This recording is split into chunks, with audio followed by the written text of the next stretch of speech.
Welcome and thank you for joining me for a discussion about designing a logic model. My name is Ruth Knight and I'm the Director of Zark Consultancy. Today we're going to have a talk about how do you know you're making an impact and what is this theory of change that in terms of your program or your service model, whatever you're doing within your organisation.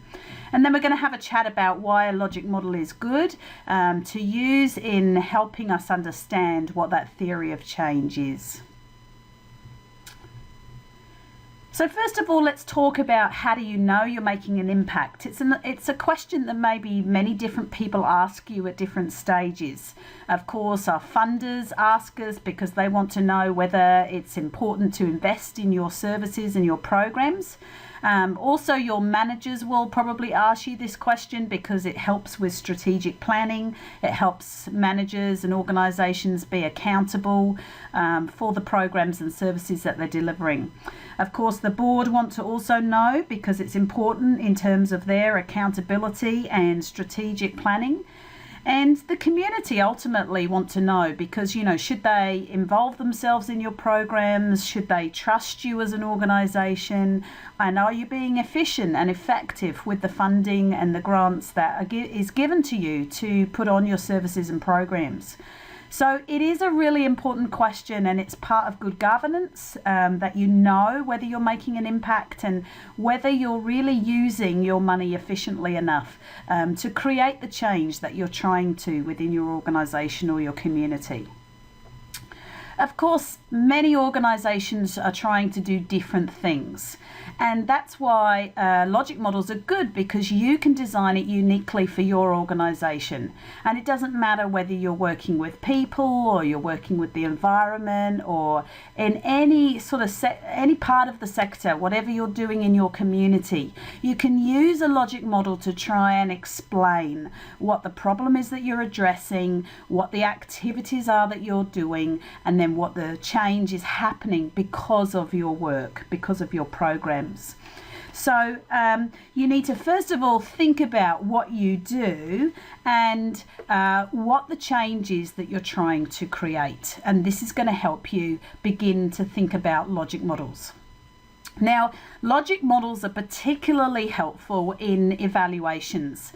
And now there are many different types of evaluations, and I really think logic models are good at any stage of your organisation, whether you're just starting up or whether you've been going for a long while. I believe logic models are a very important tool for you for many different reasons.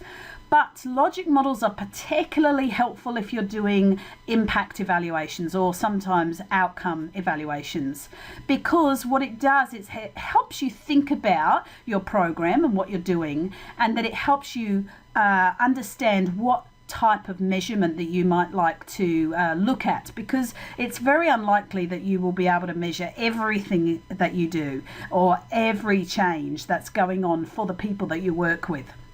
So logic models are very helpful because they help you break down that complexity, I suppose, and actually think about, okay, what is the change that's going on and what can we evaluate? What is realistically something that we can measure and then we can actually report on to our stakeholders?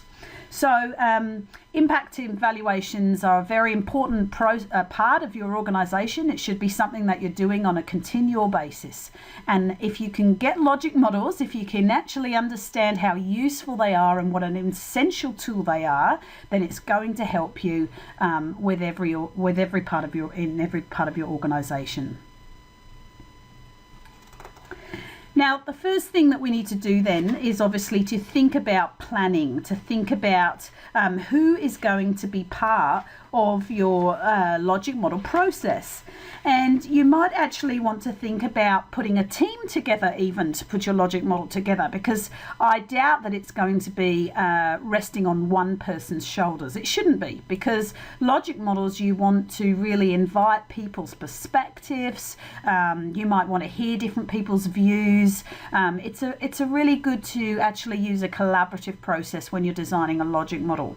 So the first thing you need to work out is who's going to be on our team, who are we going to consult with, when are we going to do it, what are the timelines, because Logic model is a process that, if you don't put any timelines to it, it could go on and on and on. And, consulting with everybody might not be ideal, but you do want to pick your key stakeholders. It could even include your funders, your board, your clients. There are a number of people that you can consult with to make sure that this is a consultative and collaborative project.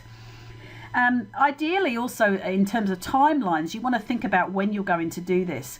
I would suggest that you try and do it as early as possible, if ideally even before you start your program or your service, because it helps you decide, what you're going to concentrate more on, and it can really help you strategically think about the activities of your organization or your program.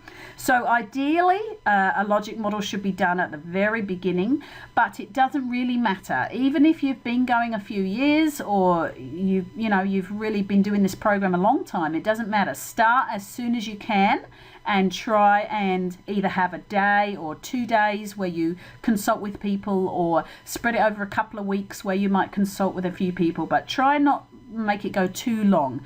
Plan out your timeline and decide when you want to be able to have this done by. So what is a program logic then, or a logic model? Well, basically it's a story of change, I suppose. We start with thinking about what's the problem we're trying to tackle. What are the issues that your organisation is most concerned about? And of course, as I said before, every organisation is unique. So it could be that you're looking at the issue of homelessness. It could be that you're looking at health and well-being. It could be that you're looking at environmental issues. There are a whole load of things, and you know your organisation best, and you know why you've been funded to do something, or you're setting up a program. You know your organisation best. So think about what is that problem, and you might even need to go away and do a bit of research on it. What are the statistics around it? What does it mean for people? Why is this problem important to address and tackle? And then when you've understood the problem and you've actually thought about what you're trying to do, then you look at actually what are you doing to address it. So what are the activities? And we're going to talk about that in a second. So what are you actually doing to address that problem? And then, of course, what are the changes that occur because of you, because of your services, or because of your program? And it should obviously link to or change the problem that you're trying to tackle. It should be a nice flow story that actually makes sense to people. So this is the problem, this is what we're doing, and this is the change that is occurring. And basically that short story is the program logic. It's a theory of change, because at this moment we don't actually know whether it's true or not. You're thinking rather theoretically about the change that you're trying to create. But that doesn't matter, because this is a theory, and an evaluation is about trying to provide some evidence about that theory. So when you're first planning a logic model, you just write everything down that you feel should or does happen. Don't get too caught up in reality yet, because that's all part of the logic of the evaluation process. Now, designing a logic model is a really easy thing to do if you understand the concepts and understand that story. And it is a really excellent way to just break that program down and look at those linkages that are assumed to occur from the start through to the impact it makes. And that's why I say try and consult with a few people, because there's usually intended outcomes, but there's often in programs many unintended impacts. And one person alone might not be able to capture or think about all of the impact that is created through a program or a service. So, that's why it's useful to get a lot of people's perspectives and then break it down and get the key points down. And a logic model is not meant to be complex. It's meant to be very simple. And so really, you don't want to make it too big like Ben-Hur, because otherwise you just won't do it, and it won't be that won't be breaking that complexity down that you want. Now, there's many different ways of doing logic models in terms of the visual, because it is a diagram, and it is meant to be a visual way of explaining this story of change. But look, there are many different ways of doing logic models, and I'm actually going to show you a few examples later. But let's just talk about the key concepts first, and then we can talk about how you actually might write that down. So the first thing that you do is you need to actually think about the aim. So what is the broad aim that you're addressing and the change that you expect? And it really should be a one sentence, maybe two sentences, but it needs to be really very clear. You know, what are we doing and why? Or what is the change that you're expecting? And that should be a nice, simple to understand and simple to remember in terms of what is your aim of this whole program or service. So begin by thinking. Now, actually, I say begin by thinking about that, but you might actually want to come back to this and actually leave this till the end, because when you've understood your program and you've thought about it and you've looked at both the intended outcomes and the unintended outcomes, you might actually then be able to come up with this aim a lot easier. So it doesn't really matter when you think about this aim, but yeah, either needs to be at the beginning or the end. Now, many logic models also start with a column at the beginning that talks about what is this need that you're addressing. Not everybody does that in their logic models, but I tend to encourage people to do that because also it gets you thinking about what is this issue, or what is this need, or what is this concern in your community. And it helps kind of validate, I suppose, if you put a few statistics in there, or you just sort of very simply explain what is this problem that you're trying to address. So I won't talk about that anymore, but if you want to, you can start your first column with thinking about the need that you're addressing. But I would say that everybody needs to do inputs, and this is really thinking about what you invest in your service or organisation. So there's many things that you could think about here, and again, a good brainstorm will help you come up with all of the different elements of things and products and people and money that you need to invest in your activities. So it could be obviously financial issues, so it could be actual dollars or actual money, or it could be in-kind services or things that people donate to you. It should include all your stakeholders, so anybody that's involved in investing their time or their services or their volunteerism to you. It could include things like materials and resources. It will probably include equipment and technology. It might include things like transport. There's many things that you need to use to invest in your program. So write it all down and see how you come up with. Now, if you get too much, then you probably need to categorize those things. So it doesn't need to be, line by line item. We're not trying to do a budget here, but you might want to categorize, certain things, like under resources, you put some bullet points, or actually just group things like resources or volunteers, etc. The next column is going to be thinking about activities, and this is what you do. What are the services or programs that you provide in regards to this need? So, of course, there's many things that you might put down here. I don't know your organisation, but you do. They will include things like workshops, meetings, services, training, events, fundraising, marketing, networking. There could be a lot of different things that you do in regards to this issue or what you're trying to change. And again, you can be as detailed or as broad as you like, as long as it clearly explains what these activities are.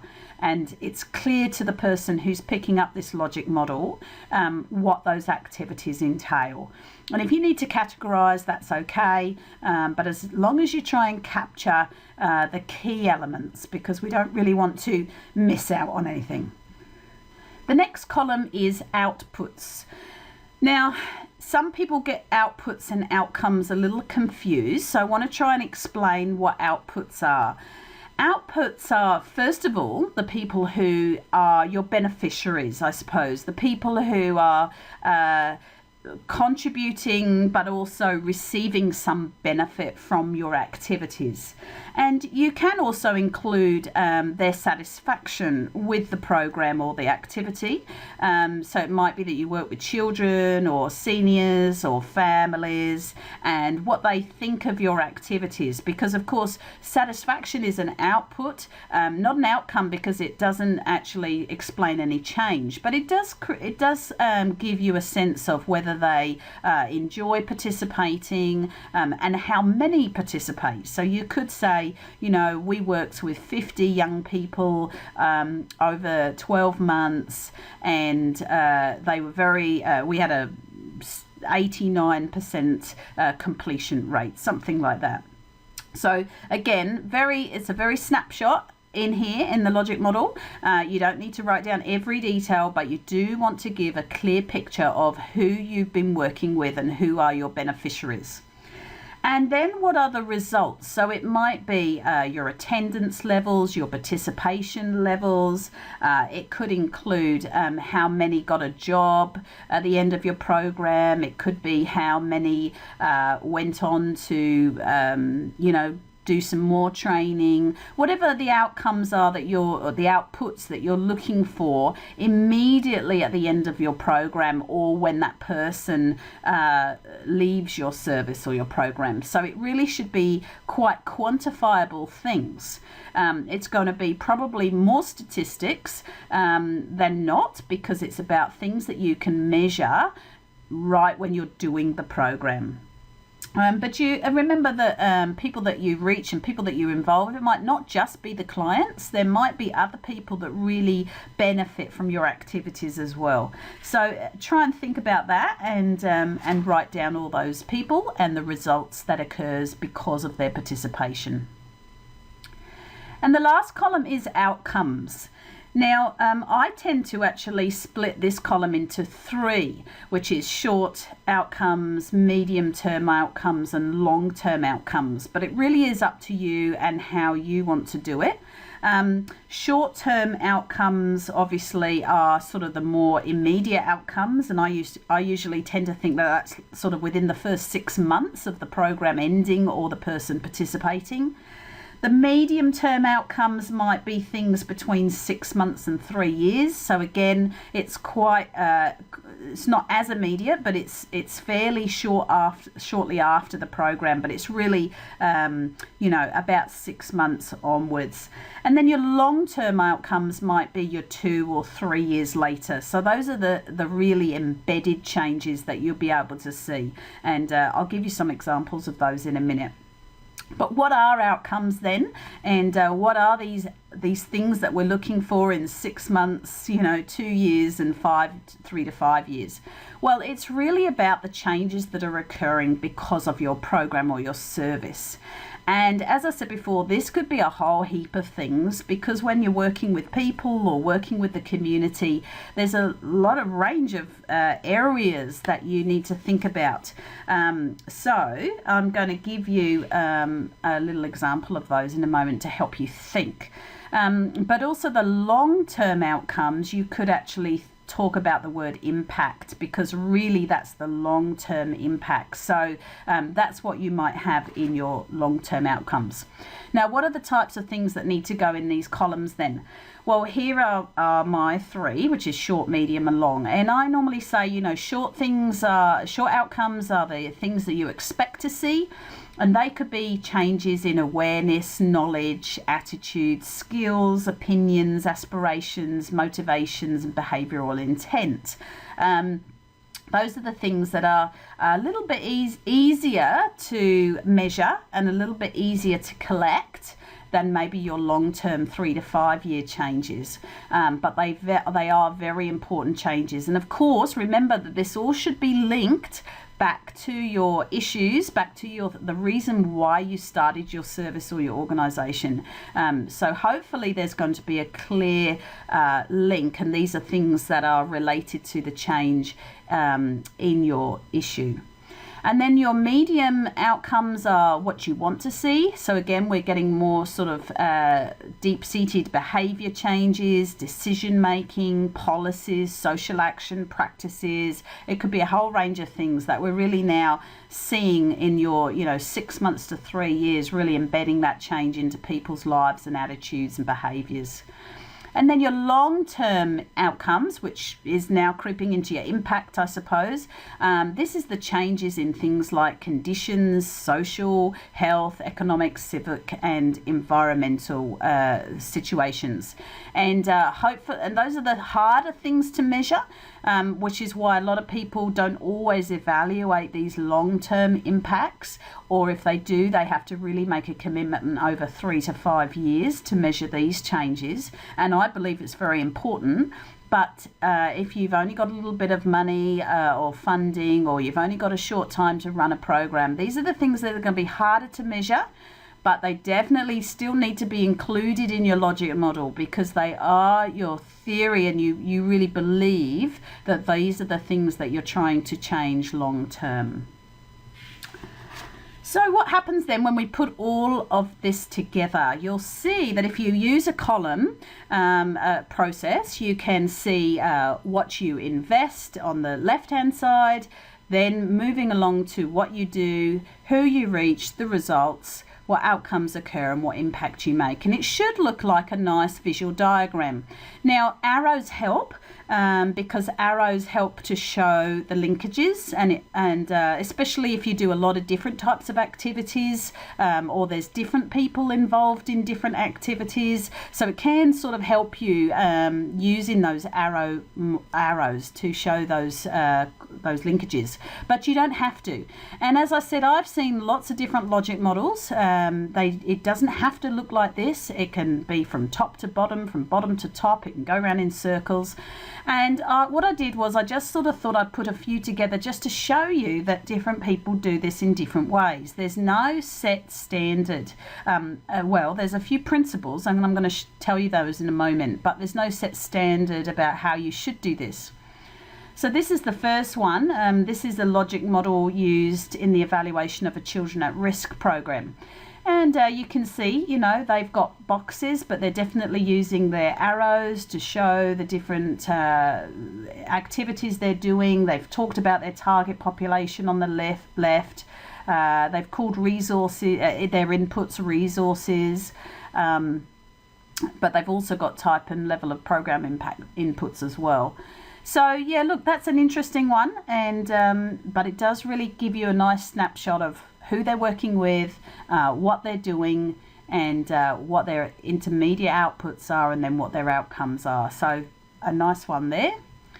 The next one I found was a little bit more interesting here, but it does use the column process here of inputs, activities, outputs, and outcomes.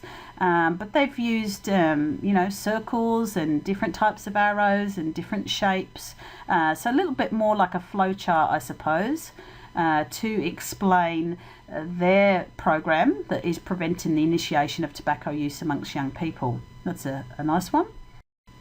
And then this is an interesting one. This is a parenting program logic model, and they've actually gone from the top down to the bottom.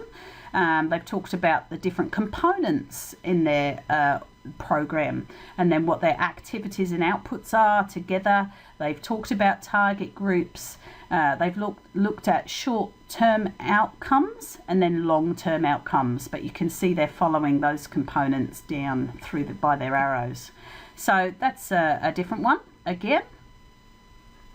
And then this one uses a lot of colours, but it also has quite a lot of information in there, but it's tried to explain what the issues and concerns are on the left, which is what I said you can do if you choose to do that, to explain what your program is all about.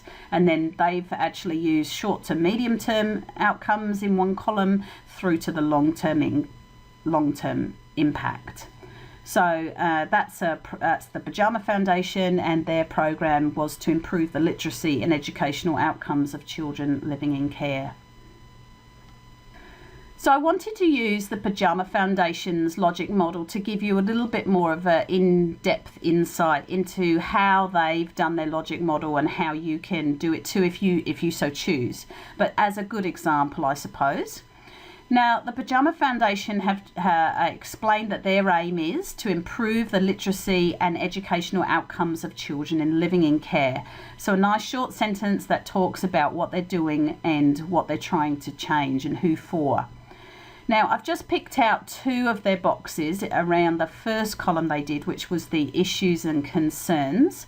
And you can see that they've explained very simply that of around 31,000 of children living in care in Australia, most have been removed from their homes due to trauma, abuse or neglect, resulting in poor health, attachments, role models and supportive relationships. So they've really been able to hone it down to what the issues are and who for. And then they've also explained that 92% of children in care are below the average reading level at age 7, and low levels of literacy is an indicator of poor health associated with disadvantage and higher chance of being homeless. So they've been able to really look at the statistics that is available to them. They've been able to put that together in a very simple way of explaining why they've developed their program, why are they in existence. Now, in their inputs, they've actually grouped some of the things that they need, what they need to put into their organisation to make this program happen. So under organisational management, they've put everything from governance to development and monitoring, collaboration, working with their volunteers. They put everything in there under that grouping of organisational management, which I thought was a good idea because there's a lot going on and there's a lot involved in running this program. They've also grouped the fact of all the work they do with their Pajama Angel volunteers, which is a big part of their organisation. They wouldn't be able to do this program without their volunteers. So they've put under that a category, things like your recruitment and screening, training, everything that goes on with volunteer management. So they've got more than that, obviously, but I've just picked out two just to show you how they've grouped what they're doing and what they're putting into the program. Now, their activities, I just chose the fact that they picked Love of Learning program. They use that as one category. And very simply, they explain to you what they're doing. They're using Pajama Angels Read Aloud with a child aged 2 to 16 years for a minimum of once a week for at least 12 weeks. Time spent with the child can also include structured play, puzzles, games, craft, cooking, maths, music, story writing, drama, poems, jokes, and learning nursery rhymes. Activities may also include assisting with homework and assignments, speech therapy, life skills education, how to care for books, and how to read to others. And the reason for me showing you that is because they've been able to really put in a very simple way everything that they do. And I think if you agree with me that that's quite a good way of doing it, because it's not a big text. They could write that out in 20 pages probably, but they've been able to bring it down to a nice short paragraph and explain quite clearly what it is and what they do. In their outputs column, they've actually again categorized what the types of outputs are, but under the results for children, they've said, how many children they work with, and what is it that they're supported to develop, so literacy, communication and social skills. And they want to know that their output is children showing more interest in reading, playing and education. So we are looking a little bit at change, but this is really the things that are happening within the first 6 months of their program. And then in their outcomes, they've actually chosen to put short to medium together. So you can see now that they're actually using the words improved, increased, and other words that you can use in this column should be enhanced and all those types of action words that mean some change has happened. So they've put, things like children have improved literacy and comprehension skills. And this is most helpful for them when they came to do their evaluation, was because they were able to say, well, what is it that we're changing and how are we now going to measure that change? So I've just used the logic model from the Pajama Foundation to give you more of an insight into how they did it. But I want to give you some key principles overall, because as I said before, every organisation is unique. So number one, try and use a participative process. Try and involve people in this, because one person alone probably won't be able to remember or capture all the change that is trying to happen. Now remember to try and keep the process, but also the logic model, simple. We're not trying to overcomplicate this. We're actually trying to simplify the process and simplify what you're doing in your organizational service. So try and keep it simple, and don't let perfection be the enemy of progress. As I said at the beginning, if your timelines are too long, if you consult with too many people, then it can actually get a little bit over the top, and you don't need to let that happen. It can be a work in progress. You can do your logic model up, and then as your program progresses, you might even want to change it a little bit or throw in some more of those unintended outcomes that are happening. Remember that the logic model is all about telling the story of how your program achieves change. So it is important to put your inputs down and the resources that you need to do your activities, but this is really about trying to explain the effectiveness of your program and what it is that you're trying to do. Use the arrows in your logic model to show how your activities influence the outputs and outcomes. So, arrows help people to kind of, their eye to follow through the processes. So what are the inputs? What are the activities? What are the outcomes? So, but think about that carefully, because if you have too many arrows, your model's going to look very complex. It's going to look complex, not simple. So not too many arrows, but enough to actually show that process. And ensure your model is a way of thinking, not just a graphic. I mean, the logic model can be used in so many ways, and it is a communication tool, but it should be something that always helps your program staff and your managers and your boards keep focused on what you're doing and what you're trying to achieve, and ultimately what you're trying to be accountable for when you are evaluating your program. So remember that your logic model will be unique. You can certainly look at other people's and see how they've done it and sort of get some ideas from other people's logic models, but ultimately your logic model will be about your organization or your program and what you're trying to do.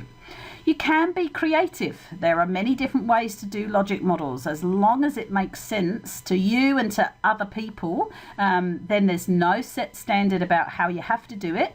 Just try and keep the principles in your mind. And remember that a logic model only represents reality. It's not reality until you actually start to do some evaluation and prove that your program has caused the outcomes that you assumed it would. So again, don't hold yourself back. Put down everything in your logic model that you feel that you're trying to change or that is changing, and then use that as the catalyst towards your evaluation planning. And that's when you would actually use your logic model, once you've done this, to think about the evidence that you need to verify this model and the assumptions that you've made. And the next webinar will all be about how you take this process one step further into looking at how you use this in your program evaluation. So thank you for joining me today, and I hope that you've been able to take something away, even if you've done logic models before or if you've just starting out with logic models. Hopefully you've thought about the process and you've agreed that you need to sit down, work out a plan, consult with some people, and create a logic model that's going to be a great communication tool, but that also is going to be a very effective tool for you to be able to start your evaluation process and planning. Make a little list before you do anything else about what you need to do now. It's very tempting to listen to something like this and then kind of forget 1 or 2 days later or a week later. You might say, now, what did I think? I was sure I was going to do something. So make sure that you sit down within the next 24 hours and think about what you need to do to put your logic model together, or what you need to start planning your process. So I hope this has been helpful. Thank you for joining me, and if you need any more information, please contact me at zartconsultancy.com. Thank you.